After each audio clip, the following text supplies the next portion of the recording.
So this slide basically show one of the very initial business process that we looked into in the context of Timbus projects. So we were in stage where the use cases from our customers, they were still not defined. So we just took out one readily available business process, which was music classification process, and we started looking into what are the risks associated with this particular process. So now I will be talking in the context of this process, the different phases of risk management.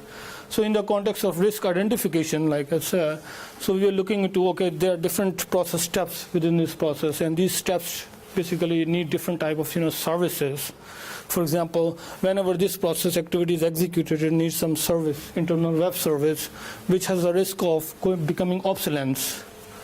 And then we have another process activity classification, which is dependent on some external service provider, which might be, I don't know, some company, small company located in India or China. They are providing that, service, which is used in this process for this particular process activity. And then we identified the risk. Like I said, for the risk 1, we have the obsolescence, and for risk 2, we have the risk that, the provider could go bankrupt. Okay, after risk identification, we come to the phase of risk analysis, which is really then looking into, okay, what is the actual, impact coming out of these risks which we have identified. So it is about developing an understanding of the risk and determining the consequences and probabilities. Probabilities, you mean, how often this risk is going to happen. And then what are then we look into what are the mitigation strategies I need to put into place. So risk analysis methods can be qualitative, like, if I am a business and I'm selling something like Amazon, and okay, they have some mechanism of measuring customer satisfaction because you are providing some reviews in the end. But some of the businesses, they don't have any proper mechanism in place about, okay, what is the impact coming from the customer to their organization. So in these type of things, then we talk about qualitative basically assessment, where we just say, okay, the customer will be impacted high, low, or medium. So we don't really have some quantitative measures here. And then when we look into, then we have quantitative measurements where, for example, I'm running some, pizza business, and I'm selling, 300 pizzas per day. And if I am offline due to some risk happening, then I know, in a quantitative way that, how much money I'm going to lose. So very concrete sort of financial figures could be placed here. Okay, so as a part of risk analysis, as I said, we are doing essentially what we can also call business impact analysis. So we are categorizing, different risks. For example, here you see R1, R2. Then we define likelihood, which is basically, how often this risk occurs. If it is an earthquake in Japan, it might occur once in 6 months. Or, if there is some fire in some particular building, this happens once in 5 years or once in 10 years. And then we look into, what is the financial impact coming to our organization when this risk happens, and then what is the strategic impact. And then we talk about the impact on the customers, which I said could be basically qualitative, like we can say high, low, or medium. And then legal impact. For example, if I'm a bank, I'm regulated by very stringent legal laws within Europe. So I need to look into what is the legal impact coming into if I'm unavailable, if some of my some cash machines are unavailable to the customers. And then reputational impact, which is basically, again, I might not be losing money. I might not be basically having some other customer impact, but still, if I'm Amazon, I become offline for 2 hours, then this could mean a loss of reputation for me. The people might not come back to me and buying things. And then in the end, what we do is we build up something which we call risk class, which is basically, we define each risk, and if it is high, medium, or low. And still we are not final. Then we go back into the organizational risk perspective context, and we do the evaluation, which is basically comparing the risk from risk analysis with organizational risk criteria to determine whether a risk needs treatment, because risk treatment means basically spending a lot of money on that, and you need to really see, do you want to spend money on that particular risk, or you can still be okay if this risk happens and you are not losing anything. Then priorities for treatment. So if we categorize risk according to their priorities, some become very highly critical, they need to be treated anyway, and some they are not very critical, and if we don't treat them, or we treat them at a very last stage, they're still okay for us. And then whether an activity should be undertaken, and then which are the number of paths should be followed. And then later this you see different techniques that we can apply: failure mode, effect and consequence analysis, reliability centered maintenance, and cause sequence analysis. So these are the techniques that you can do at the evaluation stage. Once you have analyzed the risk, then you're looking into the organizational risk criteria and then coming up with the prioritized risk list. Here you see, for example, dividing the risk into different bands: high, medium, low, and you can see from the colors as well, the red ones means they're really high, highly critical, they need to be treated. And we also see the description. For example, here again we are talking in the context of Timbus project, which is about digital preservation. So we talk about obsolescence of core ERP system. So SAP sells ERP, right? So we're talking about this. Okay, then this risk class is high. Then risk 2, which is format obsolescence for backup media, then again high. So this way basically you build up the whole. Okay, once we are done with the risk evaluation, then we have the risk treatment stage, which means now effectively we have identified the risks, we have analyzed them, we see there are critical, some very highly critical risks that need to be treated, and then we look into what are the treatment, basically strategies we need, recovery strategy or treatment strategies that we need to put into place.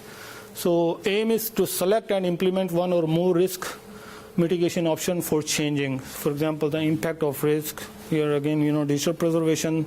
Then probability of occurrence. For example, how often do you need to do the data backup? And in face of some data associated risk where you are going to lose some critical data. And then risk treatment is followed by cyclical process of reassessing the new modified level of risk. Now remember, whenever we are doing risk treatment, then it impacts the whole process, and then we need to really look back into what are the risks. Then again some identification process, and some of the risks that were critical after treatment, they are not more critical. Some other risks have become on the top level of this table, have become more critical. So this is a very sort of cyclic process. Okay, so as I said, then we have risk monitoring again. So we are looking into assumptions that we made about the risk that still remain valid.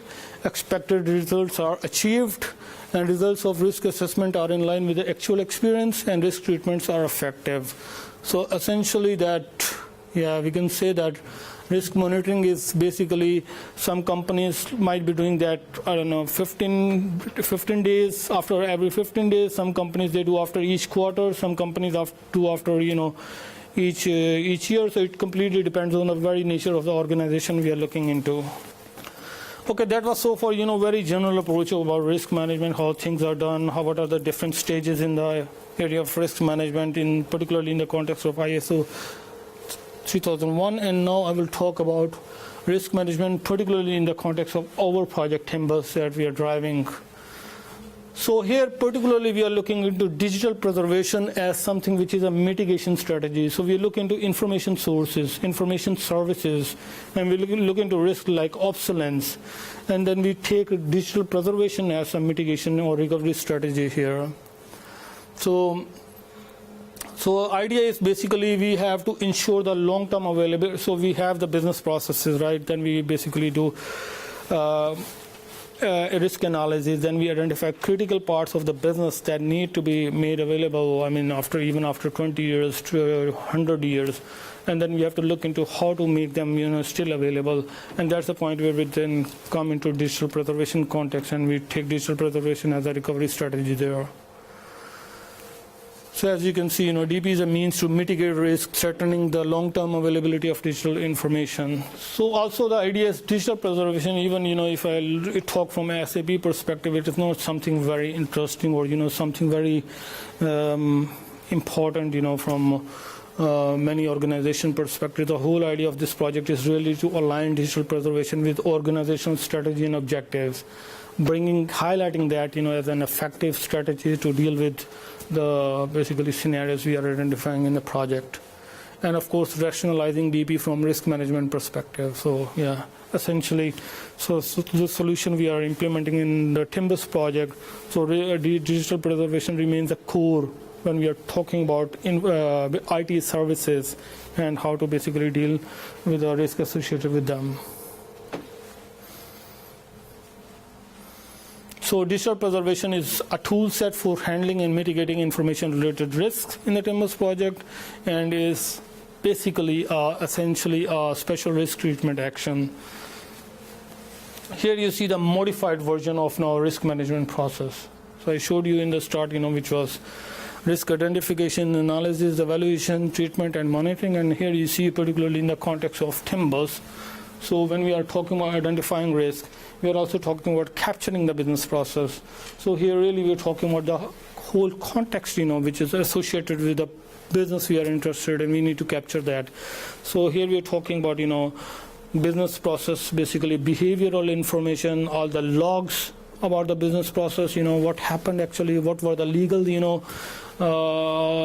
what was the legal, basically perspective that was, associated with that particular business process. So all the things that are needed when we are doing the redeployment of the business in the later stages. And in the evaluation part of the risk, so we do also assessment of preservation approaches. So here we are looking into, for example, we have identified a service, IT service, now, or it is dependent on multiple other IT services. So we are looking into basically dependency analysis of the services, and we are looking into, okay, what is the best preservation approach here to preserve the whole stack of all the services that are connected to each other, or do we preserve only 2 or 3 of them? So it's all about basically cost benefit ratio. And then in the end, when we are talking about treatment of risk, so here again preservation comes as a mitigation strategy, recovery strategy. So yeah, so this is how basically the whole risk management process becomes modified and becomes more novel in the context of Timbers project.